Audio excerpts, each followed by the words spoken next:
ગીર સોમનાથ જિલ્લો સમૃદ્ધ થઈ ગયો જો હજી તો અમારો નથી.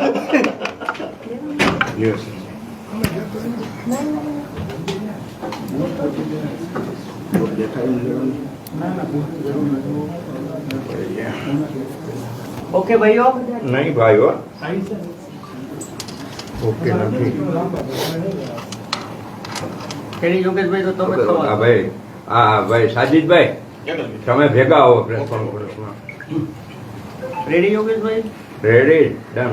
સાહેબ, ચરસ પકડાયું છે, ક્યાંથી પકડાયું છે અને કેટલી કિંમતનું આ ચરસ હતું? ગઈકાલે સૂત્રાપાડાના ધામડેજ બંદર ખાતે પોલીસને એક બાતમી હતી સ્થાનિક આગેવાનો દ્વારા જ કે કોઈ શંકાસ્પદ વસ્તુ ત્યાં દરિયાના કિનારે પડેલી છે. એ બાતમીના આધારે પોલીસે એસઓજીની ટીમે ત્યાં તપાસ કરી, આજુબાજુ પણ સર્ચ કર્યું અને એમાંથી 10 કિલો અને 500 ગ્રામ ચરસના પેકેટ મળ્યા છે. ટોટલ એની કિંમત અત્યારે 5 કરોડ 30 લાખ જેટલી થાય છે. 9 પેકેટ અમને અત્યારે મળ્યા છે અને ત્યાર પછી અમે આખા જ જે 110 કિલોમીટરનો દરિયા કિનારો છે એમાં આજે ફરીથી અમે ફૂટ પેટ્રોલિંગ કરી રહ્યા છીએ. આજે ચરસનો જથ્થો છે એમાં કોઈ આરોપી અમને મળ્યા નથી. દરિયામાંથી તણાઈ અને પ્લાસ્ટિકના પેકેટમાં પેક કરેલું મળી આવ્યું છે. સર, આ પેકેટ ઉપર શું લખેલું છે, મતલબ ક્યાંના છે એની જાણકારી મળી છે? આમાં આ જે પેકેટ છે અગાઉ આની પહેલાં પણ એકાદ મહિના પહેલાં આપણા જિલ્લામાંથી પણ મળેલા, અન્ય જિલ્લાઓમાં દ્વારકામાં કચ્છમાં પણ મળેલા એ જ પ્રકારના પેકેટ છે.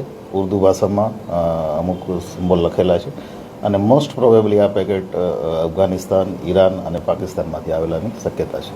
સર, એકાદ વર્ષમાં આવા કેટલાક પેકેટો કે આવો જથ્થો આપને બિનવારસુ મળ્યો છે ટેન્ટેટિવ? આપણા જિલ્લાની વાત કરીએ તો છેલ્લા 2 વર્ષમાં અમે ટોટલ 380 કરોડના કિંમતના ડ્રગ્સના કેસો કર્યા છે. એમાંથી 25 કરોડનું ડ્રગ જે છે એ આવી રીતે બિનવારસુ સ્વરૂપમાં મળ્યું છે. 350 કરોડ જેટલું ડ્રગ છે એમને હેરોઇન સ્વરૂપે મળેલું, એમાં આરોપી પકડાઈ ગયા છે અને બાકીનું જે છે એ અમે અહીંયા લોકલ લેવલે જે ગાંજો છે કે નાની મોટી એમડીની જે કેસો કરેલા છે એની વિગત છે. કેવી રીતે આ દરિયાઈ માર્ગે આવી શકે છે? કેટલા સમયથી આવી રીતે છાશવારે મળતા રહે છે? શું કારણ હોઈ શકે? કઈ રીતે દરિયા સુધી પહોંચતું હશે? કોણ આને ફેંકતું હશે કે શું? આમ પ્રાથમિક ઘણા બધા રીઝન હોઈ શકે છે, પણ જે પ્રોબેબિલિટી અમને લાગે છે એ મુજબ દરિયામાં કોઈ એજન્સી, નેવી, કોસ્ટગાર્ડ કે કોઈ પણ એજન્સી જે સિક્યુરિટી એજન્સીના ડરથી કોઈ પણ બોટમાંથી ઇન્ટરનેશનલ બોર્ડરની આસપાસ કોઈએ ફેંકી દીધા હોય અને ત્યાર પછી એ તરતા તણાઈને અલગ અલગ જિલ્લાઓમાં જે મળ્યા છે એના આધારે એવું જજમેન્ટ લઈ શકાય કે આ કારણ એક હોઈ શકે છે. સર, શું કહેશો અહીંયાના સ્થાનિક ફિશરમેનો છે તેને? હું આવ્યો ત્યારથી જ આપને કહું છું કે આપણા જિલ્લામાં સ્થાનિક જે લોકો છે એનો ખૂબ સારો સહયોગ છે. એ લોકોની કારણ કે 110 કિલોમીટર દરિયા કિનારો છે એનું પ્રોટેક્શન કરવું પોલીસ માટે પણ એક ચેલેન્જ છે અને એ સ્થાનિક લોકોના સહયોગને કારણે જ અત્યાર સુધી જેટલી પણ સફળતા પોલીસને મળી છે એમાં ખૂબ એમનો સહયોગ રહ્યો છે અને હજી પણ પોલીસ સતત એમની સાથે સતત સંપર્કમાં છે. ફિશિંગ એક્ટિવિટી હમણાં પાછી ચાલુ પણ થશે અને અમે આ વખતે થોડાક સુધારા પણ એમાં કર્યા છે.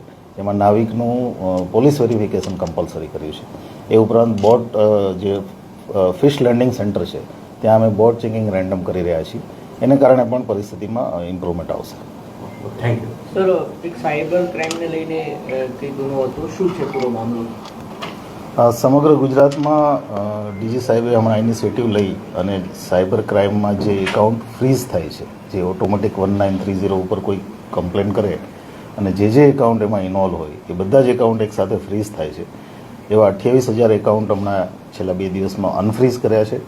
સાથે સાથે એક પોલિસી ચેન્જ પણ કર્યો છે કે જે વ્યક્તિના એકાઉન્ટમાં જેટલો ફ્રોડની અમાઉન્ટ જમા થઈ હોય એટલા પૂરતી જ, કારણ કે આવા કેસીસ કેટલા પણ બની રહ્યા હતા કે જેમાં નિર્દોષ લોકોના એકાઉન્ટ ફ્રીઝ થતા હતા, એને કારણે એટલી રકમ પૂરતું જ એકાઉન્ટ ફ્રીઝ કરવામાં આવે એવો એક નિર્ણય પણ લેવામાં આવ્યો છે. ગીર સોમનાથ જિલ્લામાં ચાલુ વર્ષે અત્યાર સુધીમાં 20 લાખ જેટલી રકમ આપણે લોકોને પરત અપાવી શક્યા છીએ.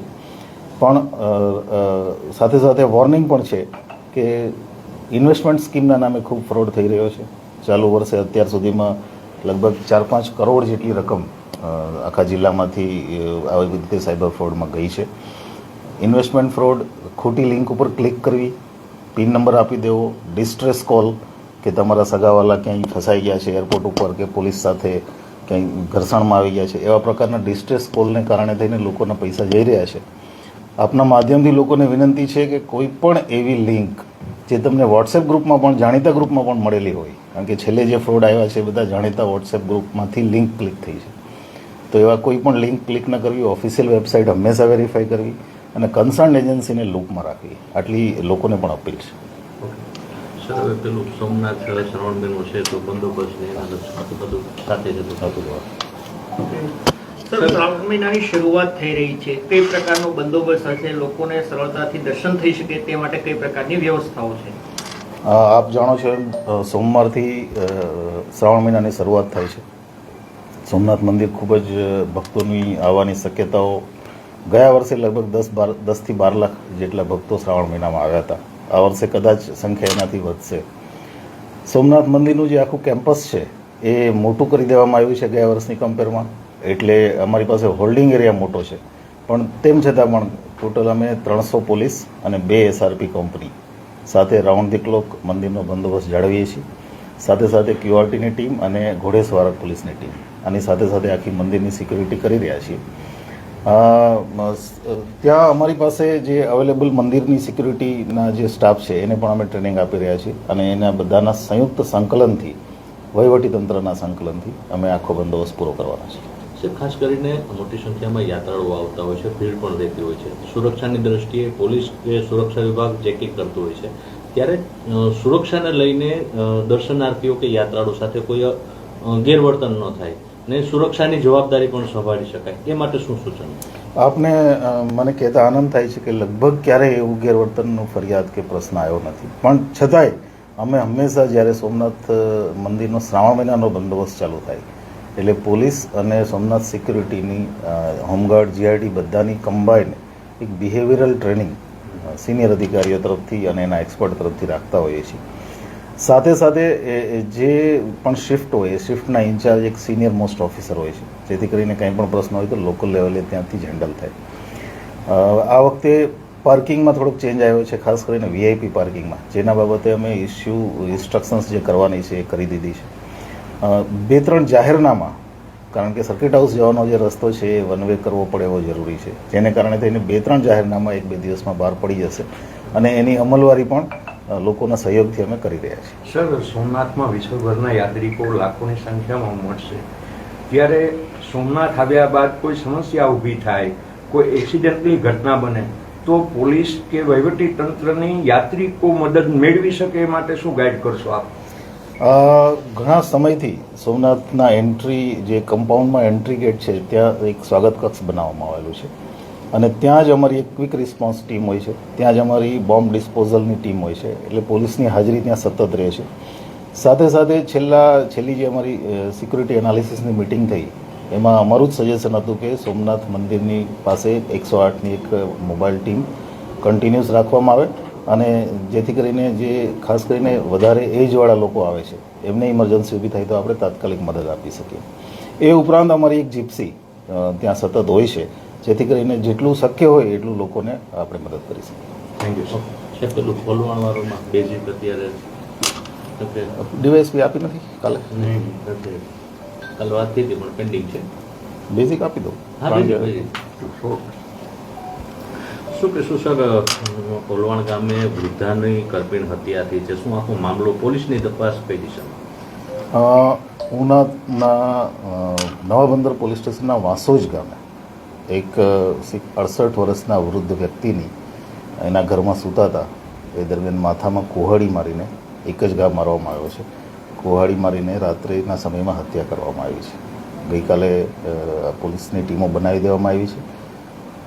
ગામમાં અને આજુબાજુના વિસ્તારોમાં પોલીસની અત્યારે ઇન્વેસ્ટિગેશન, તપાસ, ઇન્ટ્રોગેશન બધું ચાલી રહ્યું છે અને એમાં આગળ જે કંઈ પણ અપડેટ આવશે એ આપને જણાવવામાં આવશે. સર, ગુનાનો ભેદ ઉકેલવા માટે FSL કઈ એજન્સીઓની મદદ લેવાઈ રહી છે?